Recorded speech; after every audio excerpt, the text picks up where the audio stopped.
बिस्मिल्लाहिर्रहमानिर्रहीम। अस्सलामु अलैकुम नाज़रीन व सामीन, मैं अवैसुर रहमान आपके साथ मुखातब हूँ।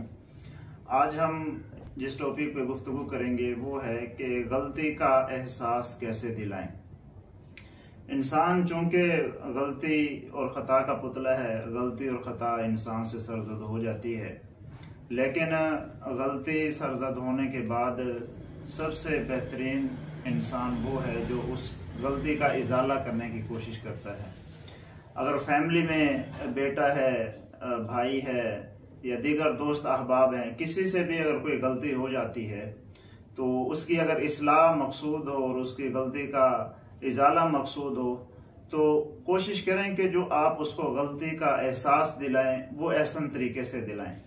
अगर बेटा है, उससे गिलास हाथ से छूट गया है, टूट गया है या कोई घर का दीगर और नुकसान किया है तो उसको समझाएं कि बेटा आइंदा मोहतात रहना। ठीक है, जो कुछ हो गया सो हो गया, लेकिन आइंदा मोहतात रहना, इस तरह की गलती दोबारा नहीं करना। इस तरह प्यार भरे अंदाज में और मशवरे के अंदाज में जब उसे समझाएंगे तो आपकी ये बातें सामने वाले के दिल में लगेंगी। इसी तरह अगर कोई दोस्त है, उससे कोई प्रैक्टिकली फील्ड में कोई गलती सरजद हो गई है तो आप उसको समझाएं, भाई आपने जो ये काम किया है ये मुनासिब नहीं है, कोशिश करें कि आइंदा ये काम इस तरह का ना हो, एहतियात किया करें। जब आप इस तरह प्यार भरे अंदाज में उसको समझाने की कोशिश करेंगे, उसको गलती का एहसास दिलाएंगे तो आपका वो मोहसिन भी रहेगा, शुक्रगुजार भी रहेगा और आइंदा वो गलती ना करने की कोशिश करेगा।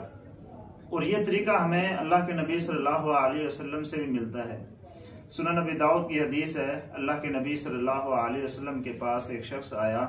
उसने अल्लाह के नबी सल्लल्लाहु अलैहि वसल्लम के साथ हिजरत पर बैत की और अर्ज की कि अल्लाह के रसूल सल्लल्लाहु अलैहि वसल्लम, मैं अपने वालिदैन को, अपने माँ बाप को रुला कर आया हूँ।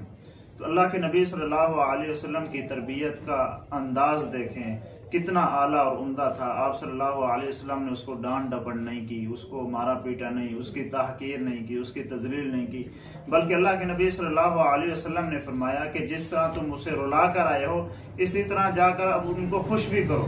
तो ये तरबियत का अंदाज होता है कि आप सामने वाला जो अगरचे उस गलती वाले काम को सही समझ कर भी कर रहा हो, उस गलत काम को सही समझ कर भी कर रहा हो, तो कोशिश करें कि इस बेहतर अंदाज से उसकी तरबियत करें, उसको गलती का एहसास दिलाएं कि वो हमेशा आपका मोहसिन रहे और हमेशा आपका शुक्रगुजार रहे।